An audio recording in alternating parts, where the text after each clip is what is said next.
About 1977, I decided to have a look at the Quran. I never met a Muslim. I lived 100 kilometers from the nearest Muslim. See, what interested me was what non-Muslims said about Muhammad. There are books and books written about Muhammad that tell you, one thing we know for sure about this man, he had an outside source of information. One book I've got says the Quran was written by a committee, because they've established so well that there's information in there that an Arabian shouldn't have known. He must have had someone from the outside bringing him this information. So they say, one thing we know for sure, he had an outside source of information. Now, he said this book was a revelation. So they say, you see, he was a liar. He got it from somewhere, he put it in a book, and he gave it to someone, telling him it was from God. He was a liar. Other people write books and books on the subject of Muhammad, and they say, one thing we know for sure, he thought he was a prophet. He was crazy. Because they look at his life very carefully, and they see episodes like, for example, when he hid in the cave with Abu Bakr. He was running from the whole city who wanted to kill him, and he hid in the cave, and when the Meccans came running up to the cave to kill them, what did he say to his friend? Did he tell him, see if you can find a back way out of the cave? What he told his friend was, relax. He was telling him, I see what you see, but he said, God is with us. God will save us. So people on that basis, they say, you see, he thought he was a prophet. He thought God was with him because he said things like that. He wasn't a liar. They never seem to realize that one man can't be both. So you can't be a liar and a crazy man at the same time. If you think that an angel gives the words of God in your ear, and somebody says, I have a question for you, what does God tell you about this thing? I want to hear an answer tomorrow. If you're a crazy man, if you think an angel whispers in your ear, then you don't sit up that night thinking, what will I tell him tomorrow? What can I find? Who knows the answer? You're crazy. You think the angel will tell you the answer. You don't go and look it up somewhere. You see, you can't be a liar and a crazy man at the same time. You can be one or the other, or neither, but you can't be both. You see, I read two non-Muslim biographies of Muhammad. One was by Rodenson, who's an atheist, who hated the man. But many interesting things come up about his life that I had to wonder about. One story that's told is that when he was an older man, he had a son named Abraham. The son died when the child was 2 years old. The same day the boy died, there was an eclipse of the sun. The sky went dark. And the Muslims came running to their prophet and said, look, it's a miracle. Your child died and the sky went dark in sadness. It occurred to me, see, if he was a crazy man, he'd probably believe what they said. He'd probably think, yes, it's a miracle. My child died, the sky is dark. Yes, it's a miracle.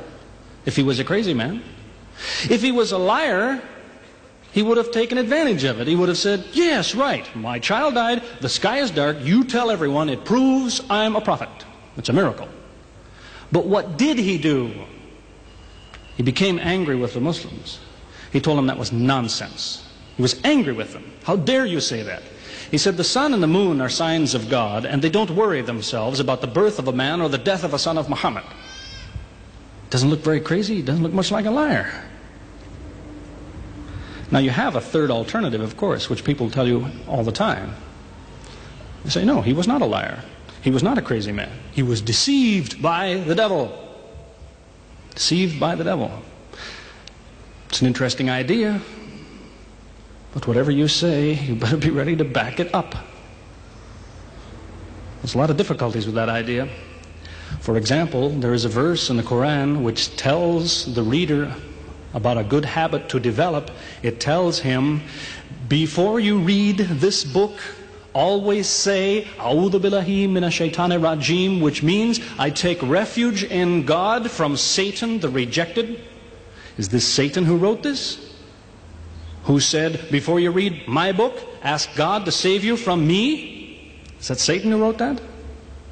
As Jesus said, if Satan is divided against himself, then his kingdom will fall.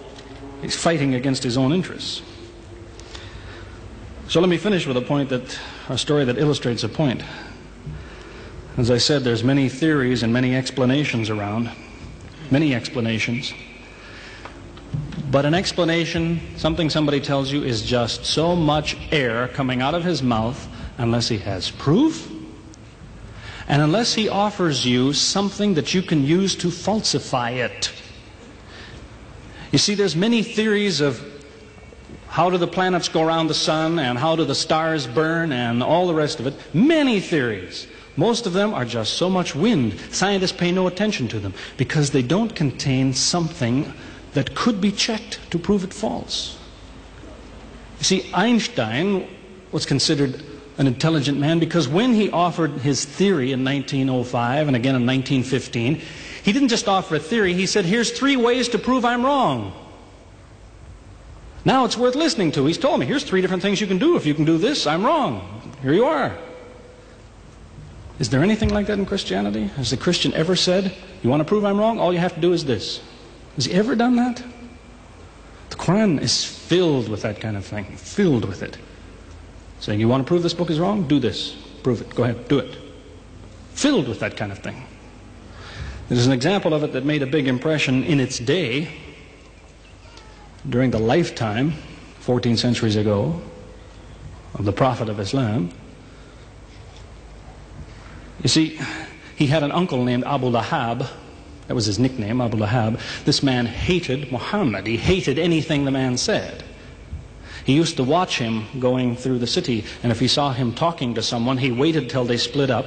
He'd go after the man he spoke to and take him and say, what did Muhammad tell you? Whatever it is, it's a lie. Did he tell you day? It's night. Did he say black? It's white. Exact opposite. Whatever he heard the Muslims say, he said the opposite. That was the way his mind worked. There's a little chapter of the Quran called Lahab, and it says about this man that he'll never change. It condemns him to hell, Jahannam. You see, if the man had ever become a Muslim, the Muslims would believe, well, now he's not condemned anymore. You see, for 10 years before Abu Lahab died, that was a part of the Quran. And the Muslims could come to Abu Lahab and say, do you know, it's been revealed to us in our book that you will never be a Muslim. God says you will never be a Muslim. For 10 years they told him that. All he had to do was say, well, your book is wrong. I want to be a Muslim. What do you think of your book now?